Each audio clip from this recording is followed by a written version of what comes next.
Malcolm Little, known nationally as Malcolm X, was a prominent African-American activist who pushed concepts of racial pride and black nationalism in the early 1960s.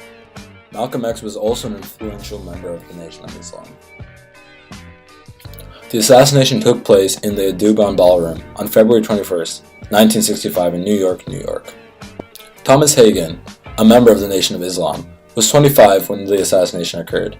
He strongly disagreed against Malcolm X's teachings and thought that they were offensive and radical. Thomas Hagen told the parole board he felt the urge to kill Malcolm X because of his inflammatory comments about the Nation of Islam's founder. To quote from Hagen, it stemmed from a breakoff and confusion in the leadership. Malcolm X broke away from the Nation of Islam, and in doing so, there was controversy as to some of the statements he was making about the leader of the nation, Elijah Muhammad. I believe Malcolm X became disenchanted with Elijah Muhammad and the Nation of Islam, in particular Muhammad as a leader of the Nation of Islam. You know, in the 1960s, Malcolm X grew impatient with Muhammad, thinking that he wasn't supporting the civil rights movement as effectively as he should have.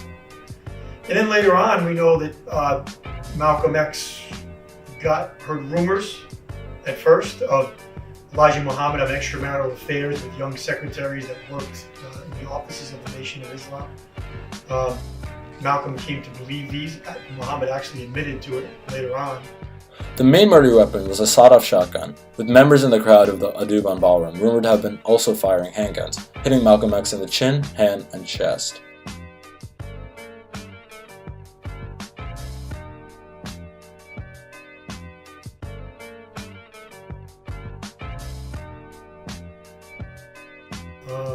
So I think overall that Malcolm's views changed on how to achieve equality. I also think he began to see Elijah Muhammad as an individual, as someone who he should not look up to and someone he would not want to emulate due to some of his personal transgressions.